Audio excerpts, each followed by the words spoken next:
My boyfriend mocked me online, called me the most unattractive girl he's ever dated. So I vanished. And this morning, after ignoring 37 missed calls, I opened my door to find him crying on his knees. Derek and I had been together for nearly 3 years. We met when I was 21. He was the guy who magically fixed my jammed garbage disposal. I thought, green flag? So we exchanged Instagrams, started talking, and it just evolved. Honestly, most of our relationship felt solid. We had our little traditions. Thursday night documentaries, dinner with his mom twice a month, and camping trips every summer with his friends. He never forgot my birthday, remembered the tiniest details from my day, which in this era feels like a rare breed. Side note, my previous boyfriend thought emotional support meant I was asking him to give me a back rub. So, yeah, my expectations weren't sky high. Anyway, everything blew up this past Tuesday. I was on lunch break just scrolling when I got a message from my friend Amara. Just a TikTok link and call me now in all caps. And she's not one to exaggerate. This is the same girl who once texted slight issue while her apartment was literally flooding. So I opened the link, and there he was, Derek, at Throwbacks, that dive bar he and his buddies haunt on Mondays. I recognized the flickering Budweiser sign in the background. He looked 6 drinks in, red-faced, arms slung around Xavier. Someone off camera asked, "Rate your girlfriend!" And something in Derek's face shifted. Not the usual smile, but a smirk, like he was about to roast someone for sport. "Eliana," he said, "honestly, probably the most unattractive girl I've ever been with. Maybe a 4, on a good day." The bar exploded. Someone yelled, "Savage!" Derek laughed along like it was a comedy show. "But she makes killer enchiladas and never nags when I go out, so I keep her around. Low maintenance, you know?" Then someone asked if he was worried I'd see it. His answer? "Nah, she doesn't even get TikTok. Besides, I'm thinking of upgrading soon." Too much emotional baggage. Time stamped 11:43 p.m. While I was home, texting him goodnight, wearing a clay mask. When I saw the view count, $177,000, my stomach dropped. But I didn't cry. I didn't scream. I just felt numb. The night before, we'd made dinner together. Talked about maybe moving in when my lease ends. He kissed me goodbye, told me he loved me. And not even 12 hours later, I was a punchline. I texted Amara, "Coming over. Don't tell anyone." Then I silenced everything, stuffed my phone in my bag, and powered through 3 client appointments on autopilot. After work, I didn't go home. I drove straight to Target, grabbed a cheap duffel bag and threw in essentials. Toothbrush, charger, a couple teas. $47.16. Still have the receipt in my wallet. I got to Amara's around 6. Sat in the car for 20 minutes just blank, watching that video on loop. Thinking about every time Derek had told me I looked beautiful. At his office party when I had the flu. At the beach when I was insecure about my bikini. Were those all just lines? Amara didn't ask questions. She just handed me a glass of the cheap rosé we used to drink in college and said, "What's the plan?"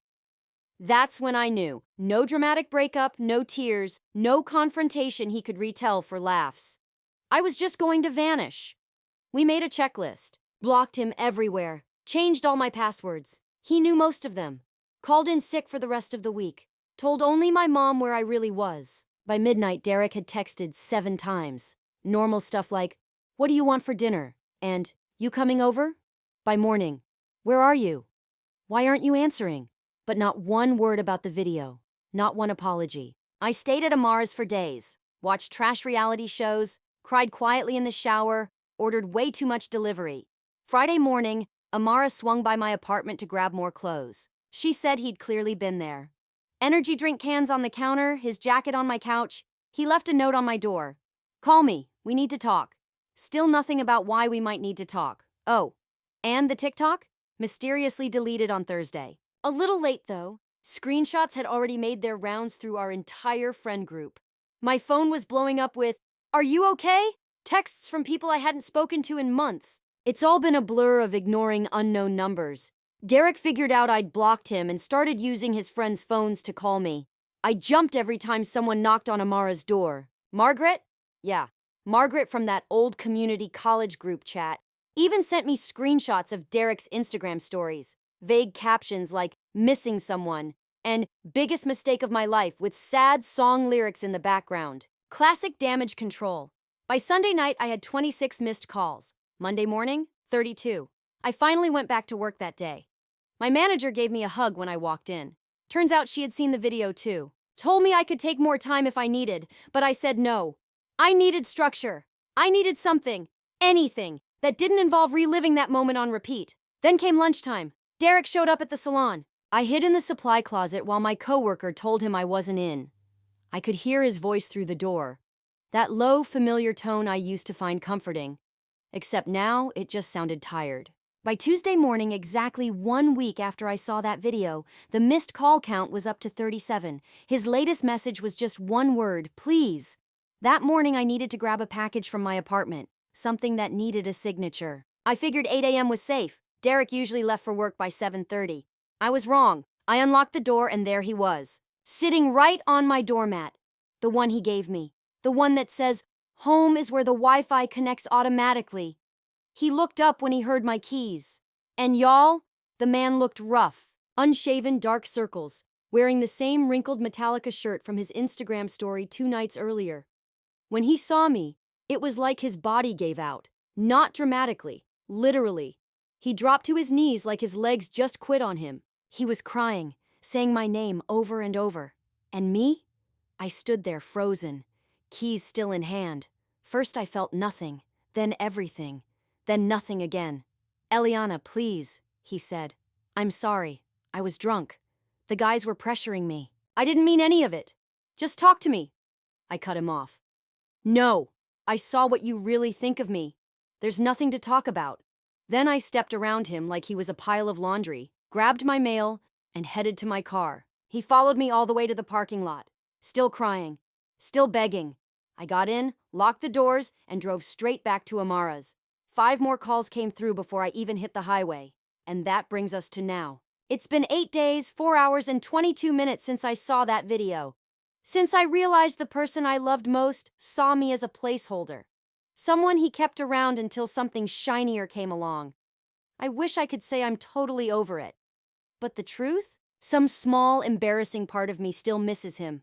Not him exactly, just the comfort of our routine. The illusion that I was loved. I keep replaying his words. Hideous. Upgrade. So casual. So cruel. 3 years, and that's what I'm worth. I'll update if there's more. But for now, I'm just trying to make it through the day. It felt like I was being stalked through the peephole. Derek showing up again, this time holding the saddest-looking grocery store flowers I've ever seen. Amara didn't hesitate. She cracked the door just enough to block him from seeing inside and gave him the firm, "she's not here" treatment. I could hear his voice break as he pleaded with her. Said he hadn't slept in days. Said he'd lost 7 pounds. Said he'd do anything to fix things. After she finally got him to leave, she spotted something on the floor. A letter. 8 full pages, a front and back. I hate to admit it, but yeah, I read it. Twice. It was intense. Tear stains on the paper, desperate promises, and endless excuses. The usual suspects. I was drunk, the guys were egging me on, I had a bad day at work. But one line actually hit me. I said those awful things because I'm scared you'll realize you're too good for me. And for about 20 minutes, I almost thought about calling him. That's how upside down my brain was. He dragged me publicly, and I was feeling bad for him. Thankfully, the universe had my back. Right then, Amara's Wi-Fi cut out. Classic Thursday night Xfinity outage. No streaming, no distractions. So we started going through old photos on my phone instead. That's when it hit me. In every single photo of us from the last year, I'm beaming at him like he hung the moon. And him? He's looking at his phone, or off to the side, or making some goofy face. Not one picture where he's looking at me the way I looked at him. How had I never noticed that? Then Friday morning came with a fresh twist. My brother Miguel called to say Derek had shown up at his place. At 7 a.m., asking if he knew where I was. Miguel, being the big brother he is, told him not to come back unless he wanted a very different kind of conversation. By that point, all of Derek's chasing didn't feel romantic. It felt like pressure. And I'd had enough. So I finally did what I'd been avoiding. I wrote the text, short, clear, unmistakable. I need space. Please stop contacting me, my friends, and my family. I'll reach out if and when I'm ready. Sent it at 10:22 a.m. Then turned my phone off for 3 hours because I genuinely couldn't handle reading his reply. When I finally checked again, 5 paragraphs. He said he respected my boundaries, understood everything, and that he'd wait forever if that's what I needed. And then, right after that, 3 more texts. Asking when forever ends. Asking if we could meet for coffee next week. So much for boundaries. The weekend at least brought peace. Margaret, Amara's roommate, was out of town, so we had the apartment to ourselves. We ordered food, did face masks, watched all 3 Magic Mike movies strictly for the plot, obviously. I even made it a full 24 hours without checking my phone. It felt like finally coming up for air. But Sunday night? I was scrolling Instagram before bed. Bad habit, I know. And there it was. Derek had posted a video. Not just any video. A full-blown public apology. Tagged me in it and everything. 4 minutes and 27 seconds of him in his car, looking directly at the camera with teary eyes, telling everyone how sorry he was. How much he regretted hurting the most beautiful person inside and out that he's ever known. How he was trying to become a better man. The comments? Chaos. Some people applauding him for owning up. Others calling him out for making my humiliation about him. His buddy Xavier even commented, "Stay strong, bro," like Derek was the one who got hurt. I couldn't sleep after that. I kept thinking. Even his apology was performative. Filmed in perfect lighting. Probably with multiple takes. Uploaded at peak engagement time, 8 p.m. on a Sunday. Monday morning, I made a decision. I needed to go back to my apartment. Amara had been incredible, but I couldn't keep hiding forever. Also, her hot water heater was barely working and cold showers in February? Not the move. As I packed my duffel, my phone buzzed. A Venmo notification. Derek had sent me $300. The note said, "For the anniversary dinner we'll never have." Our 3-year anniversary would have been next week. I sent the money back instantly, then blocked him there too. The drive home felt like heading into a job interview I knew I'd fail. Every red light had me checking the rearview mirror, half expecting his car to pull up behind me. But when I got home, it was Derek free. Mrs. Rogers, my neighbor, nodded at me in the hallway like I hadn't just disappeared for over 2 weeks. My plants were all dead, RIP to the supposedly unkillable snake plant. The apartment smelled like stale air and old Indian takeout I'd forgotten in the fridge. Everything felt off. Familiar, but wrong. Like slipping into jeans that used to fit. And then I saw them, Post-it notes. On the bathroom mirror, "I miss your smile." On the fridge, "Remember our first meal here?" On the TV, "Our Netflix queue misses you." On my bedside table, "I can't sleep without you." I stood there frozen, realizing what had happened. Derek still had the spare key I gave him last year. He'd been inside, while I was gone. And just like that, the air felt colder. My skin crawled. I checked under the bed, in the closets, behind the shower curtain, half expecting him to still be there. It felt like walking into a crime scene, even though Derek wasn't there. Knowing he'd been inside my apartment while I was gone made my skin crawl. I called my landlord immediately, explained everything. He agreed to change the locks first thing the next morning. Then I went around the apartment and tore down every single Post-it note he'd left. One by one, ripped them into tiny pieces. Was it petty? Maybe. Was it satisfying? Absolutely. That night was my first one back in my own bed, and I won't lie, it was strange. I kept waking up, half expecting to feel the weight of him next to me. My brain hadn't caught up to the fact that it was over. The next morning, Tuesday, I was making coffee when someone knocked on my door. My heart jumped, but then I remembered Derek's key didn't work anymore. It wasn't Derek, it was Xavier. Yep, that Xavier, the one from the TikTok video. Laughing along while Derek dragged me in front of the entire internet. The one I'd actually been friends with before I ever met Derek. And now, he was standing outside my apartment, apparently acting as Derek's spokesperson. He looked awkward, shifting his weight, starting with small talk about the weather like this was some casual neighbor visit. Eventually, he got to the point. "Derek's in a bad place. He just wants 5 minutes to explain." I asked him straight up, "Do you remember laughing in that video?" To his credit, he looked ashamed, said he was drunk, said it wasn't serious. Then he hit me with, "You know how guys talk when they're all together?" Yeah, I do. And that's the problem. I told him I don't want to be with someone who talks like that.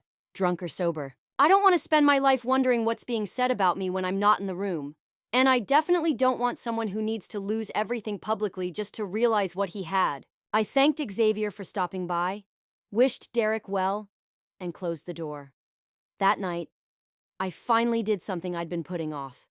I went through my phone and unfollowed Derek on every platform. Took down the photos of us from the walls. Packed up the hoodie he always left here and the Xbox controller he used, put them in a box in my closet. Not ready to return it, but definitely not wanting to see it either. Then I ordered myself dinner from that restaurant Derek always said was too spicy, the one I secretly loved. Ate it while watching The Last of Us, which he refused to watch because zombie shows are dumb. I lit the fancy bath bomb my mom got me for Christmas, the one I'd been saving for something special. Around midnight, my phone lit up. A number I didn't recognize. The message: "It's Derek. Please don't block this number. I just need to know one thing.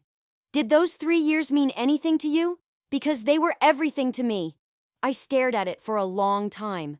3 years of birthdays, inside jokes, Sunday mornings, and also 3 years of jokes at my expense. 3 years of tiptoeing around his moods. 3 years of shrinking myself so he could feel big. I didn't reply. Just added that number to the block list and turned my phone off. This morning, for the first time in 2.5 weeks, I made a plan. Not as a reaction to Derek, not to hide, just a regular, normal plan. For me. But as I was heading out to grab coffee, I saw something that stopped me in my tracks. Derek had changed his Instagram profile picture to a photo of us from his cousin's wedding last summer. Me resting my head on his shoulder, both of us smiling. It shouldn't have hit me, but it did, so here we are. I'll update again when there's more to say. For now, I'm taking it day by day. And remembering what my grandma always told me, sometimes the trash takes itself out. Second update. Didn't think I'd be checking in so soon, but this week's been a lot.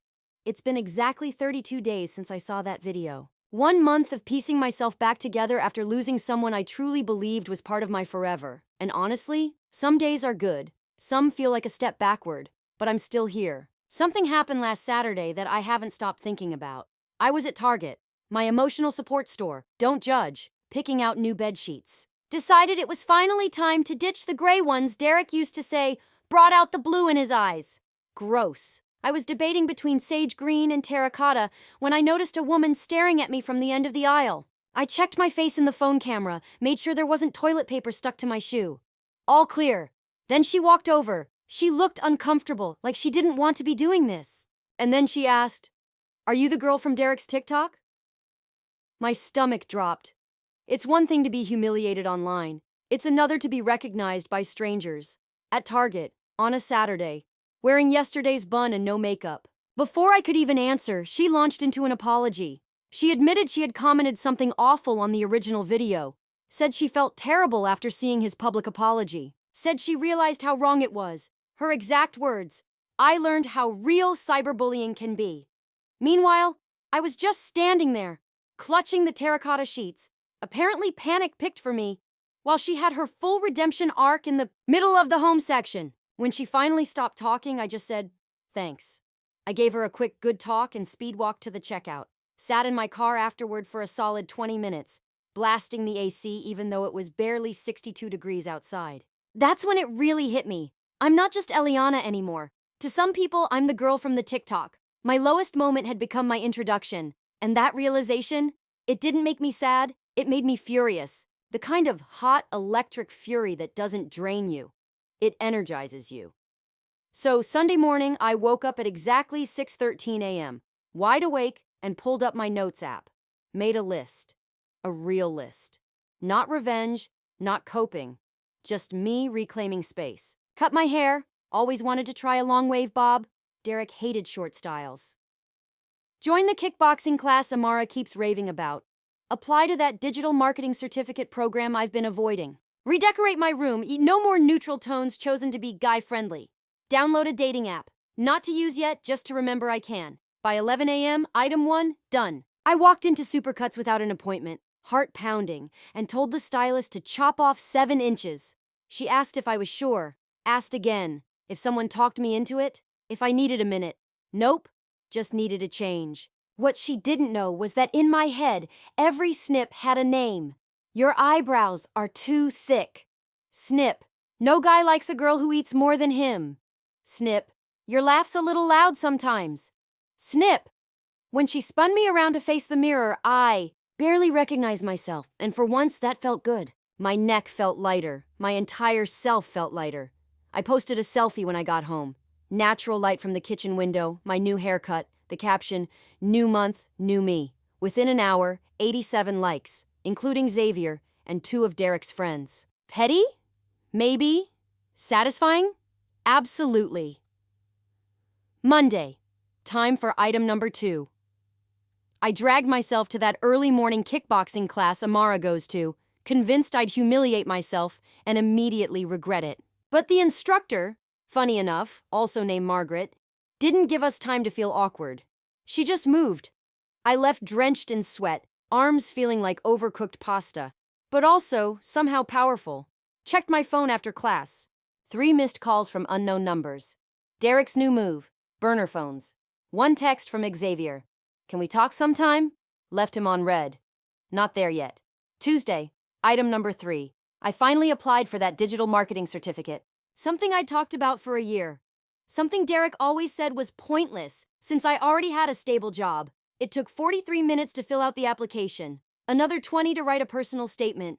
3 seconds to hit submit before I could change my mind. Immediately had a mini panic attack. Called my mom. She did her usual mix of encouragement and gentle confusion. I don't get why you're making your life harder, but I love you anyway.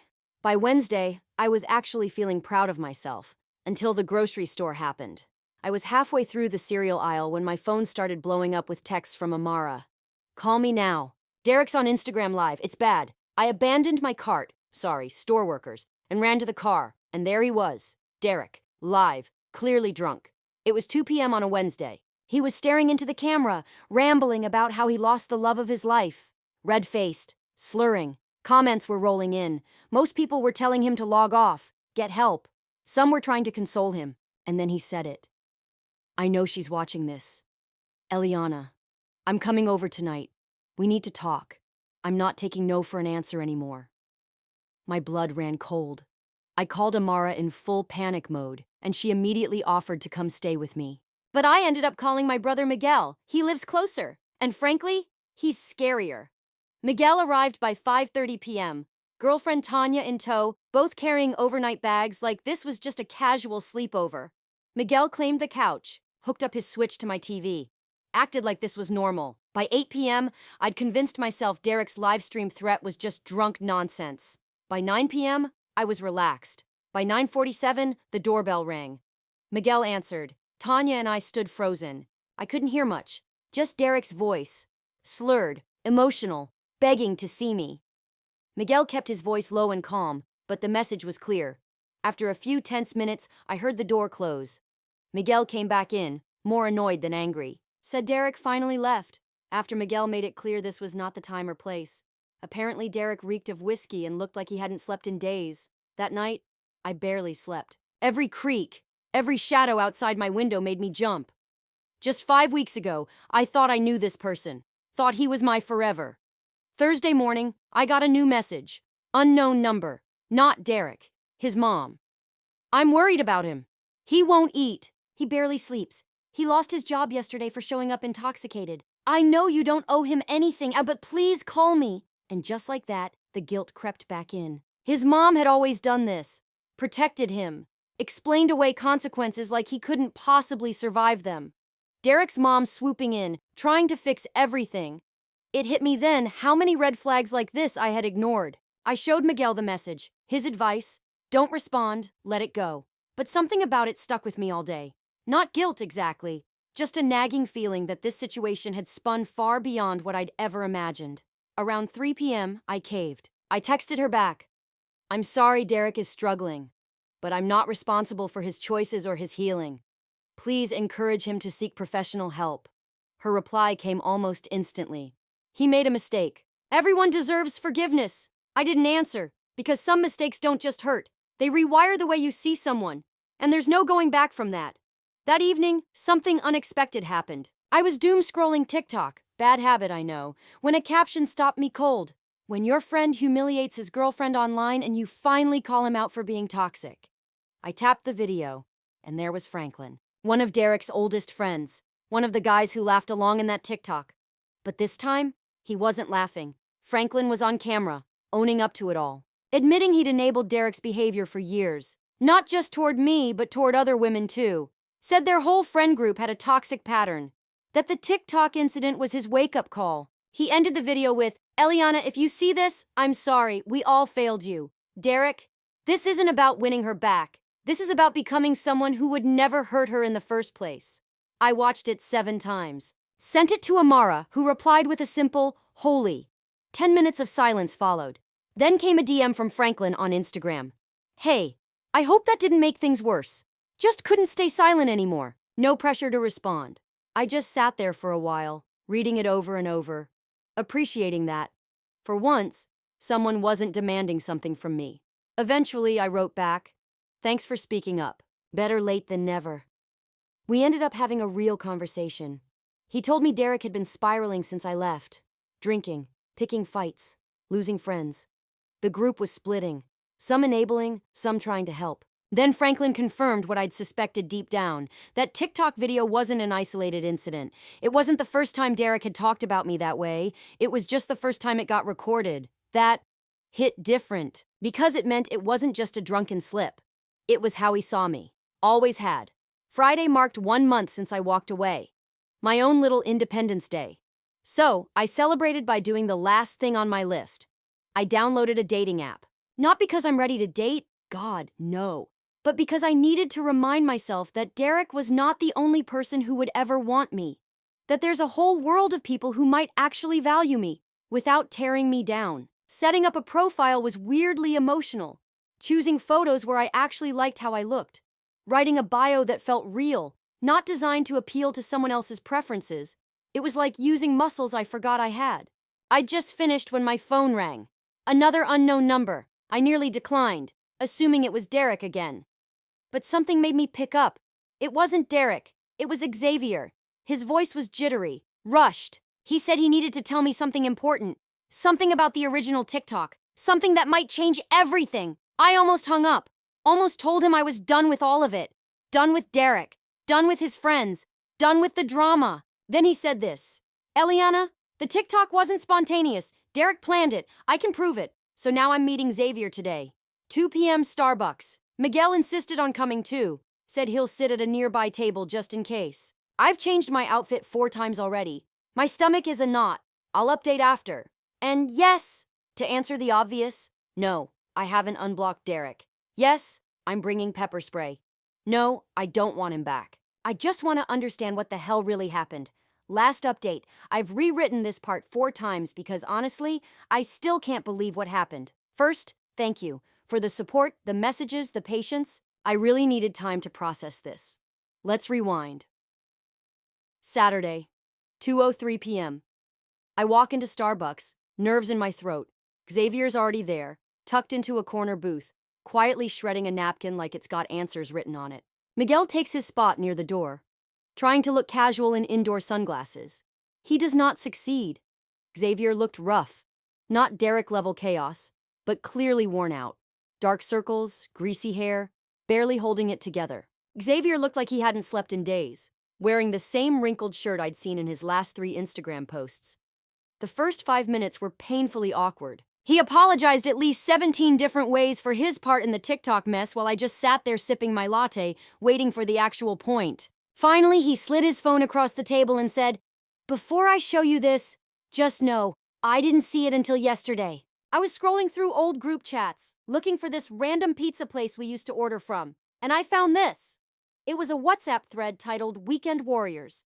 Derek, Xavier, Franklin, and a couple of other guys. The messages were dated 5 weeks before the video. Derek, "Need your help with something, boys?" Franklin, "What's up?" Derek, "Trying to figure out how to break up with E." Xavier, "Wait, for real? Thought you two were house hunting?" Derek, "Exactly. It's getting too serious. Plus, I met someone at the gym." And just like that, my face went hot. Derek continued, saying he'd been talking to, and I quote, "a girl named Adriana for nearly 3 months. Said he was worried how I'd react to a breakup, since we shared so many friends and she can get emotional." Excuse me? As I kept scrolling, it got worse. Derek wasn't just planning a breakup. He was trying to engineer one where I would pull the plug so he could look like the victim. The suggestions in the group chat ranged from, "Start picking fights," Act distant. Make her dump you so you come out looking clean. But the one that made me nearly drop Xavier's phone? Just post some stuff on social. Be enough of a jerk and she'll break up with you. Derek. TikTok might be the move. She never checks it anyway. I looked up. Xavier couldn't even meet my eyes. Why show me this now? I asked quietly. He said after our last talk the guilt had been gnawing at him. He assumed the video was just a drunken outburst, not something calculated. Said he didn't even know about Adriana until he found the thread. And then the final gut punch. Derek's still texting her. I saw them together at Chipotle yesterday. It all clicked. That TikTok wasn't some tragic, stupid mistake. It was a tactic. A strategy to get rid of me without having to do the hard part himself. Only it backfired when I didn't play along. When I disappeared instead. I thanked Xavier for his honesty. Then I stood up. Walked out of Starbucks with Miguel close behind, asking 70 questions I wasn't ready to answer. That night, I made a decision. After 37 days of silence, I would speak to Derek, but on my terms. Not to mend things. That ship hit an iceberg and sank weeks ago, but to let him know, I know. Sunday morning, 10 a.m., I texted from my real number. We need to talk. Today, 2 p.m. Java Hut on Main. Don't be late. He replied in 12 seconds. I'll be there. Thank you, Eliana. I love you. Spoiler, he doesn't. The 3 hours leading up to that meeting were a blur of second-guessing and outfit changes. I rehearsed what I'd say like it was a job interview, called Amara twice to talk me down. I got to Java Hut 20 minutes early and claimed the corner table with my back to the wall. Tactical positioning. Ordered a chai latte I had no intention of drinking. Derek walked in at 1:58, scanned the cafe, spotted me. He looked better than I expected. Shaved, showered, wearing that blue button-down I bought him for his birthday. For a second, my heart did that stupid familiar flip. Then I remembered the group chat. He reached in for a hug. I shut it down with a small gesture toward the chair across from me. He looked hurt, but sat. Then he launched into what sounded like a rehearsed speech, full of apologies, declarations of love, lines about how this had been the worst month of his life. I let him go for exactly 2 minutes. Then I calmly placed my phone on the table. Screen up, open to the screenshots from Xavier, and I asked, So, who's Adriana? The look on his face, like I'd just hit him with a stun gun. He stammered. Xavier shouldn't have. Just tell me the truth, Derek. For once. The next 20 minutes were exhausting.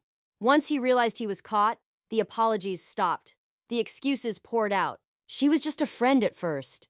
I didn't know what I wanted. I thought 3 years was too long to be with one person in your 20s. I didn't think you'd ever see the TikTok. I panicked when you disappeared. Adriana wasn't worth losing. You over. And that's when I realized something vital. He wasn't sorry he hurt me. He was sorry he lost control of the narrative. He wasn't heartbroken. He was exposed. I took a long sip of my now cold chai and finally said the line I'd been practicing for days. I'm not here to get back together, Derek. I'm here to tell you. I know who you really are now, and I won't let you rewrite the story to make yourself the hero. Then I got up, and I left. And for the first time in weeks, I didn't look back. I know everything, I said, standing. And I'm done. Don't contact me. Don't contact my friends. Don't contact my family. We're over. His eyes filled with tears, the kind I'm now 99% sure were for show. But I love you, he said. We can fix this. I'll do anything. I looked him in the eye. If you loved me, you wouldn't have spent 3 months planning how to humiliate me, just so you could move on without getting your hands dirty. I grabbed my bag and stood up. That's when he threw out one last card, one I didn't see coming. I broke my lease, he blurted. I've been staying with my mom. I thought we were moving in together next month, like we planned. And for one brief, irrational second, I actually felt guilty. Like I was the one ruining everything. Then I remembered the group chat, the TikTok, the cold calculation of it all. You should call Adriana, I said quietly. I'm sure she has room at her place. Then I walked out. No drama, no final scene. Just done. Over the next 2 hours, he texted me 17 times, cycling from apologetic to angry to desperate and back again. I didn't reply, just took screenshots and sent them to Amara with the caption, "The audacity continues." Then around noon, a message came in from an unknown number. At first, I braced myself. Another burner, another message from Derek. But it wasn't. It was Adriana. Hi, Eliana. You don't know me, but I think we need to talk. Derek's been telling me one story, and apparently telling you another. We met for coffee that afternoon. I've had enough caffeine this month to power a small country. Turns out, Adriana had no clue Derek even had a girlfriend. Not until she saw his public apology on TikTok 2 weeks ago. He told her he was single, had been for months, and that he was dealing with a crazy ex who wouldn't let go. Sound familiar? Here's the wild part. Adriana? Actually, kind, grounded. We ended up talking for 3 hours, comparing receipts, literal and emotional. She showed me texts where Derek told her he loved her. On the same days, he was leaving me teary voicemails. By the end of our coffee, we were following each other on Instagram and casually planning to check out that new wine bar next month. Shared trauma? Maybe. But also, solidarity. That night, I did something I'd been avoiding. I unblocked Derek, just temporarily. Pulled up his profile. His latest story, black screen. The song? Glimpse of Us. Sad boy anthem of the year. Text overlay? Sometimes you don't know what you have until it's gone. His profile picture was still the two of us, from last summer. His most recent post? A throwback from our second anniversary. Captioned, "I'd give anything to go back." Meanwhile, Adriana had sent me screenshots. That same exact day he'd texted her, "Want to hang out tonight?" I have never felt more certain of a decision in my life. Yesterday marked 40 days since I found that video. 6 weeks of hurt, anger, disbelief, and finally, clarity. So here's what I did. Blocked Derek on every single platform. Changed my number. Informed my landlord that he is never to be let into the building again. Then I did something for me. Remember that digital marketing certificate I applied for? I got in. Classes start next month. Paid the deposit with the money I'd been saving to move in with Derek. That evening, Amara, Miguel, and a few friends came over for what we called our Goodbye Derek party. Pizza, cheap wine, and a dramatic reading of Derek's greatest hits, aka the desperate texts he'd sent over the past month. Was it petty? Yes. Was it healing? Absolutely. At one point, Miguel asked, "Are you sad you wasted 3 years on him?" I thought about it, and the truth is no. Those years weren't a waste. They were a lesson about what red flags really look like, about trusting my gut, about how strong I actually am, and about the kind of love I deserve, the kind that doesn't require me to shrink just to fit. This morning, I woke up to a notification. Derek had tagged me in a new post. My finger hovered for maybe 3 seconds. Then I realized, I don't care what it says. His words don't have power over me anymore. So I deleted the notification, made a cup of coffee, and sat on my balcony to watch the sunrise. I guess that's the official end of this saga. And for those asking if I'm worried Derek might see this story, honestly, part of me hopes he does. Let him read how thoroughly he failed to control the narrative. Let him see that his hideous ex is doing just fine without him. And to anyone out there dealing with your own Derek, you deserve better. And I promise you, better exists.